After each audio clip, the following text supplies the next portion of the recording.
você que vai garantir que eu possa expressar sempre a minha opinião com base na verdade. Você pode entrar em www.paulofigueiredoshow.com/apoie, o link está aqui na descrição. E além de conhecer o meu site, que está muito legal, tem todas as notícias, artigos que você precisa ver, etc. Todas as minhas redes sociais estão lá. Tem duas formas de apoio. Uma baratinha, $7 por mês, que com o cupom de desconto que está aqui na descrição fica 5 por mês. Mas esses, os que estão prosperando, que Deus abençoou, que viajam, que compram carrão, que estão com relógio de marca, esses eu convido a se tornarem não só meus apoiadores, mas meus patronos Gold. $49,99 por mês ou $41 no plano anual. E aí você vai ser realmente meu patrono e vai ter um grande peso em apoiar o que eu faço. Inclusive, muita gente mesmo, até a minha madrinha querida, que é uma empresária muito bem sucedida. Antes deixa eu entrar aqui, ó. Pesquisa Nacional Geral, do Emerson Polling, dessa que eu estava falando. Acabou de sair, eu recebi aqui no celular agora. Pesquisa Nacional, Trump 44 e Biden 38, ou seja, 6 pontos de vantagem. Lembra que eu digo que os democratas têm que ter 4. Então são quase que 10 pontos a mais do que o necessário para vencer as eleições. Não é essa a conta, mas se isso acontecer, Trump 44 versus Biden 38, isso aqui é o que se chama de landslide. Landslide. Que é a avalanche. Pois bem, eu vou receber daqui a pouco, já está aqui conosco na espera, o Dr. Paulo Faria, para falar sobre o caso do Daniel Silveira, mas a gente tem que falar um pouco sobre o Trump. O Dr. Paulo está até um pouquinho adiantado e um pouquinho atrasado. Mas o que eu estava dizendo, muita gente veio comentar comigo que está estarrecida com as coisas que eu disse na terça-feira sobre a tentativa de assassinato do Trump. E eu tenho que dizer para vocês, não foi que eu procurei informações na Deep Web, não. São informações sabidas, nada de teoria da conspiração, informações que saíram em redes de televisão, mas é que saem uma aqui e outra ali. E desde quinta-feira, graças ao trabalho do Congresso dos Estados Unidos, que está pressionando, a gente descobriu várias coisas novas sobre a tentativa de assassinato do Trump, e em vez da coisa ser mais esclarecida, ela só fica pior. Os republicanos do Congresso estão em cima na investigação, e é por isso que a gente tem uma ideia, e quanto a gente vai ficando assombrado.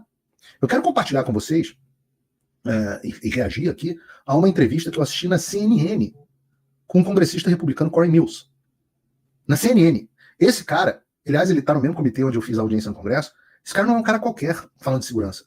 Ele é um cara que serviu no Exército dos Estados Unidos na 82ª Airborne, né, a divisão aerotransportada, que é histórica, uma das grandes divisões do Exército dos Estados Unidos, uma espécie de força de elite nos Estados Unidos, um PQD de elite. Ele é especialista de segurança, foi certo de segurança, gerente sênior de risco em várias megacorporações. Ele era contratado militar privado para missões do exterior para fazer justamente isso, segurança. Mais tarde, ele se tornou diretor de operações de informação e vice-presidente sênior em uma outra grande organização de segurança. Tem 2 empresas de segurança e defesa. Então, o cara só faz isso da vida. Dedicou a vida inteira à segurança de VIPs em locais. E ele deu essa entrevista na CNN, que é desconcertante. Bruno, coloca aqui pra gente, por favor.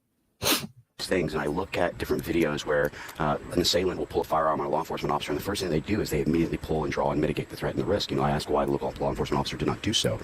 The other thing is that when you set up an advanced team, I keep hearing this about the perimeter elements. Yeah. The perimeter is actually established by your threats that are in the area. So if I don't have any threats outside of 100 yards, okay, fine, I can cordon off a certain area. But if I have a building 160 yards perfectly adjacent to the stage, that's an obvious threat, especially when... O que é óbvio, né? Como é que cria um perímetro de segurança que deixa uma área onde qualquer... Eu mostrei aqui... Caramba, inclusive, espero que o YouTube não me sacaneie. Mas eu mostrei aqui a arma utilizada, uma das versões que eu tenho dessa arma, o quão fácil é você dar um tiro a essa distância. Como que alguém cria um perímetro e deixa esse espaço fora? Elevated position that has overwatch, that's a sniper's paradise. And we talk about Paraíso do which no one talks about, but the water tower. So what I'm hearing from you is it's not a failure on the ground for sure, but also a failure in Ele é advance. interrompido pela It's a failure CNN. in advance. I think it's a failure to have the counter snipers to be able to establish their range and their sketch maps. I also heard we also learned that local snipers were stationed inside that building. At the time. I haven't heard that piece of it yet, but that doesn't necessarily Parece que os snipers não estavam dentro do prédio, estavam no prédio do lado. make sense unless they were actually in a window which was backed off, because a lot of times you get yourself in there. Sometimes you Faria expose your sentido rifle in a way to com try and do a force protection or a show of force that actually stops things. Others are actually more tactical where they'll sit back a little bit, but a sniper for the law enforcement is only trained to shoot about 75 yards, unlike your counter sniper teams that are on sunset. But here's my problem. In having done this for so long, they always say the adage of ignorance is bliss, and I think that's true. I've done thousands of advances. I've done thousands Milhares of de sniper operações operations with our contra teams in snipers. Iraq and Afghanistan, etc. The amount of negligence, the amount of mistakes that was made here, I have a very difficult time not leaning myself towards this was intentional as opposed to fecklessness. But wait, talk Quem está dizendo é o Corey Mills, e eu tenho dito isso para vocês nos últimos dias. Isso é dentro da CNN. É muito difícil imaginar que a força de elite de segurança pessoal do planeta Terra tenha cometido erros tão grosseiros. É difícil. E quando ele começa a falar isso, reparem a surtada que a menina da CNN dá. Me about that. I actually heard you say this right the day after, which I wanted to ask you about. What do you mean intentional? You know, I mean an intentional failure on the part of... No, I wouldn't say intentional failure on the part of, but I gotta just, I sit here and I scratch my head. You don't want to be the conspiracist. You don't want to be the person. I'm telling you, because that's what it's leaning toward. No, I know, and that's the issue. This fine balance of, you're not trying to be a conspiracist, but you look at it and you go, how could this have gone so...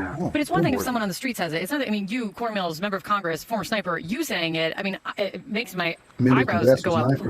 When you say you're walking the line on this, intentional what? You know, it almost seems to me, I think that an investigation is necessary at this point within Congress, not just the FBI, not just others. You know, I look back at it and I'm thinking, all right, for an individual, if you looked at the escalations and how they're trying to approach him, let's just say that it was like, okay, first we want to censor and silence you, then we want to indict and imprison you. Now we're attempting to kill you and take... Ele está dizendo que primeiro tentaram silenciar e censurar o Trump, foi exatamente o que eles fizeram, tiraram ele de todas as redes sociais para ver se dava para disputar as eleições sem ele. Não conseguiram, não tiveram sucesso na censura, e uma boa parte disso foi graças ao Elon Musk. Uma boa parte disso foi graças ao Elon Musk.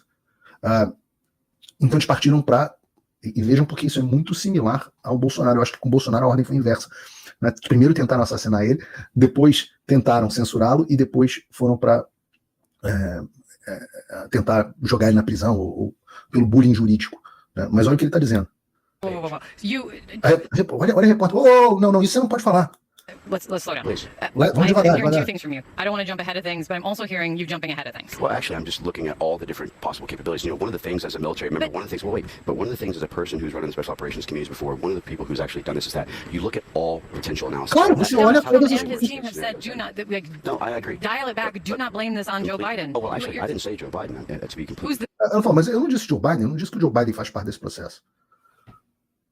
They then? Let's be very specific. That's what the investigation is. Was it local law enforcement that had made the mistakes, or was there something to it? Was there other types of things that we need to be analyzing or looking at and providing analysis? My point is that when something's so significant, you're talking about something that hasn't happened in decades, right? But my point is this: from a perspective of someone who's actually conducted these are not difficult advances. This is not like I'm putting together a stage placement and a tight shot. This is about looking at your surroundings. What is my green, yellow, and red route, which is your routes out? Okay. What is my actual elements that I need to be looking at as far as mitigating threats or risks or increased levels?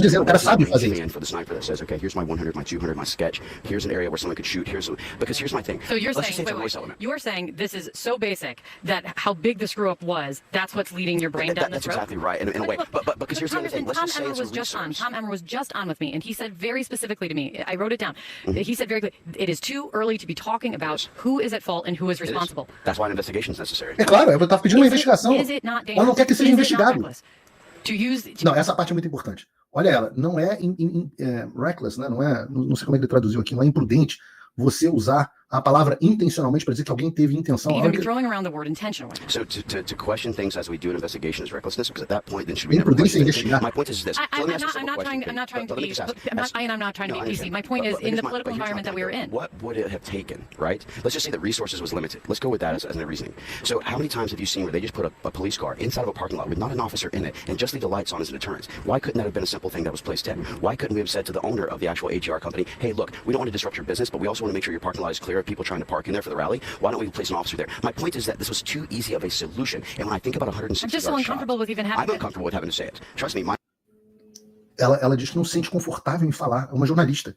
My whole point is that I would like to look at this and say, where was the mistake made? How can we correct it in the future? Why was this actually done? But I think that this does warrant a J13 type commission where we can actually look at it and say, let's investigate and find out why this happened. This is not about a political thing. This is about we had an attempt to assassinate a president. We really need to understand what a serious matter this is. And this was a milliseconds or millimeter difference between this being an attempt and this being an assassination. And I can tell you, at 160 yards, okay, just to give you an idea, your off-the-shelf rifle shoots a angle at every 100-yard line. So at 100, it's 1 inch. 200, 2 inches, etc. So now you're talking about 1.6-inch grouping capability of a rifle off a manufacturing line. Your average human being, because we used to do this in understanding fire training, you're 20 inches shoulder to shoulder, 4 inches hip to waist, and you're 6'8" in your average head size. These are kind of the dimensions that you look at as an average. You're talking about a 1.6-inch grouping for multiple shots on a basic rifle. We're blessed, and I do believe in divine intervention, so I am a person of faith. I can't explain one. I hope it was a corrugated roof and maybe he slipped off on one of the edges of the corrugated roof or he was rushed, but the whole thing I think just needs to have a better explanation so that the American people and everyone can feel comfortable. And I think that's why people are saying pump the brakes, because we've seen conspiracy theories, honestly, on the right and the left. I just said Tony O'Sullivan that it's already going like wildfire. This is a kind of political environment that they're saying it's too hot and people are jumping to too many conclusions. Well, that's why I am so uncomfortable. As a military member, one of the things that we do is we what if scenario everything in the world, right? That's I know, but I don't know. I'm just saying it's the what if that you talk about maybe in an investigation, and the what if that you are presenting on live television. I don't know. It's just. Well, so listen. Presenting on live television. Essa parte também é importante. Ela quer meio que dar um esporro nele por ele estar falando com o público o que ele sabe que é para ser feito uma investigação militar, porque ela não quer que o público cogite isso. Olha, isso é muito impressionante. Isso é meio que a base do meu trabalho, por isso que eu trago para vocês. Yes.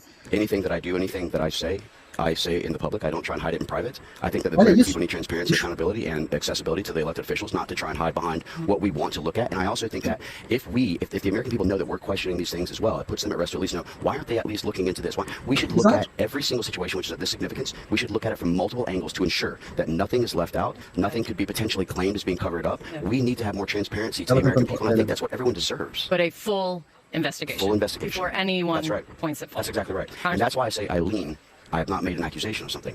I just want to make sure we're covering our bases to ensure that we get a proper investigation at all levels to ensure this doesn't happen again and that our president can be safe. Congressman, thank you for coming in. Thank you very much. John, back to you. Que surra. É uma coisa absolutamente impressionante. A repórter da CNN quer esconder do público as coisas. Ela diz, não sou eu que estou dizendo, ela fala. Você não acha que é responsável a gente cogitar na televisão? O cara fala, meu irmão, eu vivo disso, só fiz isso na vida inteira. Eu estou vendo o que eu estou falando e acho que isso tem que ser observado, porque é muito estranho. Não vamos falar sobre isso, não vamos falar sobre isso. Como não vamos falar sobre isso? Graças a Deus existe o Twitter, graças a Deus existem as redes sociais. E o que a gente descobriu? Não graças aos jornalistas da CNN. A gente descobriu, por exemplo, que, graças ao Congresso, essa semana, que o atirador postou mensagens na plataforma de jogos, no Steam, parece, uma mensagem enigmática, que ninguém entendeu muito bem, segundo o FBI, que o laptop dele tinha pesquisas de Trump, Biden, Convenção Nacional Democrata, o comício do Trump 3 de julho, imagens do procurador-geral, Merrick Garland, do diretor do FBI, Christopher Wray. O cara estava fazendo uma pesquisa. A gente não sabe muito ainda, porque o FBI não divulgou muito ainda. Mas a gente tem algumas informações que reforçam, vieram até depois do que o Corey Mills falou, né? Informações bombásticas. Hoje foi revelado que o Matthew Thomas Crooks foi morto a tiros 26 segundos depois de disparar o primeiro tiro contra o Trump. Então ele começou a atirar e foram 26 segundos, que parece que foi um tiro muito difícil, inclusive. Esses foram detalhes do briefing do FBI para o Congresso. Vale a pena a leitura, para quem quiser se aprofundar. Parece que os atiradores de elite avistaram Crooks no telhado pela primeira vez às 17h52 minutos. No telhado. Os snipers tiveram 20 minutos olhando para o Crooks. E ninguém tirou ele de lá. 11 segundos depois do primeiro tiro, eles viram de onde tinha vindo o tiro, porque eles já tinham visto o Crooks 20 minutos lá. A gente viu que ele trocou olhares com o sniper, a gente viu que os snipers viram que ele estava com o rangefinder. A gente tem a seguinte linha do tempo hoje. Anotem isso. Para a história. Às 5h10 do horário local da Pensilvânia, o Matthew Thomas Crooks foi identificado pela primeira vez como um person of interest. Eles chamam esse nome de pessoa de interesse, é alguém que ainda não é um suspeito, mas é alguém que deve ser investigado. Às 17h10. Às 17h30, o Crooks foi avistado usando um telêmetro, um instrumento utilizado para medir a distância para um alvo. Muito utilizado, a gente usa em instante de tiro. Às 5h52, o Crooks foi avistado no telhado pelos snipers do serviço secreto. Às 5h52.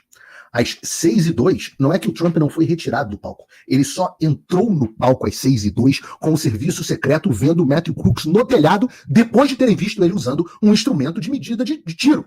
Um telêmetro. 12 minutos depois, o Matthew Crooks disparou os tiros. Às 16, às 18h12. 26 segundos depois ele foi morto. Como não fazer perguntas a esse respeito? Como isso pode ser visto como uma mera falha? A gente descobriu que a polícia local não tinha comunicação de rádio direta com o serviço secreto. Descobrimos que tinham 4 equipes de snipers, inclusive da polícia local, que quem matou o Crooks não foi aquele sniper que a gente viu naquele telhadinho, né? Que ficou famoso, o cara até. Minha mulher disse que era um cara bonito.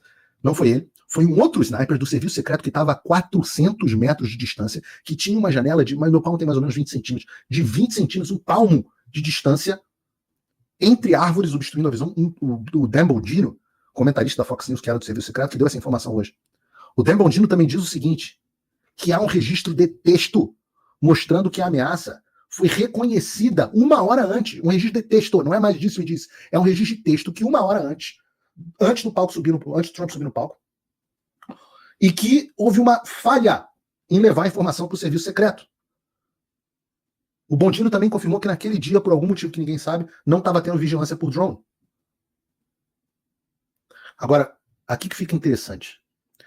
As polícias locais estão putas com o serviço secreto botando nas costas deles, estão dizendo que, de fato, informaram sim sobre a ameaça ao serviço secreto, e o serviço secreto não fez nada. Abre aspas. Existe um registro real de texto indicando que essa ameaça pode ter sido reconhecida por volta das 17h01, 1 hora antes do Trump subir ao palco. 1 hora antes do Trump subir ao palco, tinha registro escrito. Continua aspas da reportagem. Algumas pessoas estão me dizendo que houve uma falha inicial em transmitir adequadamente essa informação. Os policiais locais e alguns oficiais do condado de Butler estão contestando, dizendo: ei, nós informamos o serviço secreto sobre a ameaça e eles não fizeram nada. Cara, eu não sei como a imprensa não está falando desse negócio no Brasil. Eu não sei como. Eu não sei o que tem de teoria da conspiração nisso. Agora, nós temos que fazer perguntas. Como pode? O candidato e líder político mais popular do país só não está morto por um milagre. A gente não quer outra situação como a do Kennedy, com 60 anos de especulação e mentira e relatórios fajutos, que hoje nós sabemos que eram falsos, e que os nossos pais e avós, né, ouviram mentiras a esse respeito.